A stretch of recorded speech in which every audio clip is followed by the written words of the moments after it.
জাহান্নামে যাবে আর কে জান্নাতে যাবে তিনি জেনে বসে আছেন। কত মেয়েদের নিয়ে, শুধু ওই বিলকিসটাকে একজনকে না, এরকম শয় শয় মেয়েকে নিয়ে কত জঘন্য কাজ করেছে। আমাদের নিজেদের রুচিবোধ আসেন ওনার মুখের দিকে তাকাতে। উনি একটা ভণ্ড পীর। এই ক্যানিং 2-তে এলে ওনাকে আমরা ঝাঁটা মারতে মারতে দূর করবো এখান থেকে। জীবনে আমরা শওকত মোল্লাকে ভুলতে পারবো না।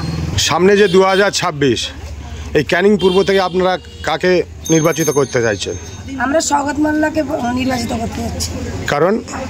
কারণ আমাদের যা উন্নয়ন করেছে, আমাদের লক্ষ্মীর ভান্ডার থেকে শুরু করে আমাদের সন্তানদের যুবশ্রী, সবুজ সাথী, তারপরে রাস্তাঘাট, পানীয় জল, মানে সমস্ত উন্নয়নের দিক থেকে কি নেই, মানে কি দেয়নি, আমরা দেয়নি বলে কিছু জানিনি। সমস্ত দিক থেকে যা উন্নয়ন করেছে, আমরা এক কথায় শওকত দাকে ছাড়া আমরা অন্য কিছু ভাবতেই পারি না। আচ্ছা, আব্বাস সিদ্দিকী বলছেন আমার মুখের দিকে তাকাও, ছোটখাটো গোনা মাফ হয়ে যাবে। আব্বাস সিদ্দিকীর মুখের দিকে কি তাকাবো? উনি নিজে একটা পাপী মানুষ। ওনার মুখের দিকে তাকাতেই আমাদের রুচিবোধ আসে না, তো আমরা ওনার মুখের দিকে কিভাবে তাকাবো? আমাদের নিজেদের রুচিবোধ আসে না ওনার মুখের দিকে তাকাতে। উনি একটা ভণ্ড পীর। আচ্ছা, আব্বাস সিদ্দিকী ঘটকপুকুরে একটা নবী দিবসের মানুষ থেকে শওকত মোল্লাকে জাহান্নামের কুকুর বলে আখ্যা দিলেন, সেই বিষয়ে কি বলবেন? আর ওনার বিষয়ে কি বলবো আমি নিজে কল্পনা করতে পারছি না যে কি আমি ওনাকে কি ভাষা দেব, কি বলবো। উনি জাহান্নামের কুকুর বলছে। উনি ওনার নিজের ভাই যে নওশাদ সিদ্দিকী, তার যে ওই যে মানে নিজের ক্যারিয়ার, ঠিক আছে তো, কত মেয়েদের নিয়ে, শুধু ওই বিলকিসটাকে একজনকে না, এরকম শয় শয় মেয়েকে নিয়ে কত জঘন্য কাজ করেছে। আগে নিজের ভাইয়ের, নিজের দিকে নিজের ক্যারিয়ারটা আগে দেখুক, তারপরে আমাদের দাদা শওকত মোল্লার দিকে তারপরে আঙুল তুলবে। 26-এ বিধানসভা ভোট, আপনারা কাকে ভোট দেবেন? আমরা শওকত মোল্লাকে তৃণমূলে ভোট দেব। শওকত মোল্লাকে ভোট দেবেন? হ্যাঁ। কেন শওকত মোল্লাকে ভোট দেবেন? কারণ শওকত মোল্লা আমাদের নয়নের মণি। উনি আমাদের জন্য যেভাবে কাজ করছেন, আমাদের উন্নয়নের জন্য উনি ঝাঁপিয়ে পড়ে আমাদের প্রত্যেকটা মানুষকে, আজকে হিন্দু, খ্রিস্টান, আদিবাসী সমস্ত মানুষকে এক সুতোয় বেঁধে রেখেছে। আর সমস্ত মানুষের চিন্তা ভাবনা করে। 24 ঘন্টার মধ্যে 20 ঘন্টা উনি আমাদের জন্য ভাবেন। তাই জন্য আমরা ওনাকেই ভোট দেব, কারণ উনি উন্নয়নের কাণ্ডারি। আজকে আমাদের এই মঠেরদিঘি অঞ্চলে সমস্ত জায়গায় উনি রাস্তাঘাট করেছেন, উনি পানীয় জলের ব্যবস্থা করেছেন, উনি লাইটের ব্যবস্থা করেছেন, উনি বিদ্যুতের ব্যবস্থা করেছেন, সমস্ত রকম। আজকে আমাদের এই মঠেরদিঘি হসপিটালে উনি 20 কোটি টাকা উনি বরাদ পাস করে এনেছেন। আজকে হসপিটালে 30টা বেড ছিল, 30টা বেডের জায়গায় 60টা বেড উনি করেছেন।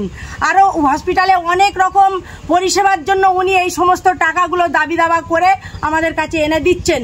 আজকে পাড়ায় পাড়ায় উনি হাইমাস লাইট দিয়েছেন, মোড়ে মোড়ে হাইমাস লাইট দিয়েছেন, পাড়ায় পাড়ায় স্ট্রিট লাইট দিয়েছেন। শিক্ষার জন্য উনি স্কুলগুলোকে অনেক রকম সাহায্য করছেন, সমস্ত কিছু আমাদেরকে দেখছেন। তাই আমরা ওনাকেই ভোট দেব। ওনাকে ছাড়া আমরা ভাবতেই পারি না অন্য কোনো পার্টিকে ভোট দেব বলে। আমরা তৃণমূলেই 26-এর আমরা প্রচুর ভোট দিয়ে ওনাকে আমরা ওনার হাতকে শক্ত করতে চাই, ওনাকে আমরা জয়যুক্ত করতে চাই। এই তৃণমূল পার্টি থেকে ওনাকে আমরা জয়যুক্ত করতে চাই। ফুরফুরা শরীফের পীরজাদা আব্বাস সিদ্দিকী ক্যানিং পূর্বে শওকত মোল্লার বিরুদ্ধে লড়াই করে বলছে, একজন পীরজাদা, আপনারা পীরজাদাকে ভোট দেবেন? ওনাকে তো ভোট দেওয়া তো দূরের কথা, উনি একটা পীরের বংশ। ওনার মুখে কিভাবে এই আমাদের যে উন্নয়নের কাণ্ডারি, আজকে শওকত মোল্লা প্রতিটা মানুষের কথা ভাবেন, প্রতিটা মানুষকে তিনি ভালো রাখতে চান।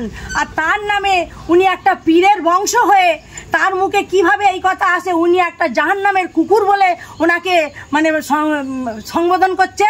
তাহলে ওনাকে আমরা ভোট দেওয়া তো দূরের কথা, আমাদের এই মঠের দিকে এই ক্যানিং 2-তে এলে ওনাকে আমরা ঝাঁটা মারতে মারতে দূর করবো এখান থেকে। আমরা যখন নামাজ পড়ি, আমি মুসলিম ঘরের মেয়ে, আমরা যখন নামাজ পড়ি আমরা কি করি, আমরা যখন মোনাজাত করি তখন আমরা বলি যে আমার দ্বারাই যেন কোনো মানুষের ক্ষতি না হয়, আমার দ্বারাই যেন প্রত্যেকটা মানুষের ভালো হয়, প্রত্যেকটা মানুষের আমরা ভালো চাই।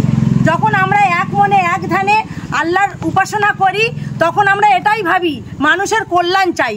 আজকে তিনি একটা পীরের বংশধর হয়ে তিনি জানেন যে কে জাহান্নামে যাবে আর কে জান্নাতে যাবে, তিনি জেনে বসে আছেন। সে পীর হলেও সে জানে না, কারণ তার মুখ থেকে, সে একটা পীরের সন্তান, সে তার মুখ থেকে এইভাবে আসে না যে সে একটা মানে যে মানুষটা আজকে মানুষের জন্য ভাবে সেই মানুষকে আজকে ছোট করে তাকে কুকুর বলে সম্বোধন করছে। তাকে আমরা ঘৃণা করি, আব্বাস সিদ্দিককে আমরা ঘৃণা করি। আচ্ছা, শওকত মোল্লা কি আপনাদের এলাকায় আসে? আমাদের এলাকায় মানে কি 24 ঘন্টা আমাদের জন্যই উনি ভাবেন। আমাদের ছোটোখাটো যা মানে মানুষ যে মানে বিপদে পড়ে উনি ঝাঁপিয়ে পড়েন সেখানে, উনি নিজে সেখানে চলে আসেন, এসে আমাদেরকে মানে উপকার করেন। তাকে আমরা কোনোদিনই ভুলবো না, জীবনে আমরা শওকত মোল্লাকে ভুলতে পারবো না। তার যে কাজ, তার যে কর্মকাণ্ড, সেই কর্মকাণ্ডকে আমরা কোনোদিন ভুলতে পারবো না। আমাদের জন্য তিনি 24 ঘন্টা ভাবেন।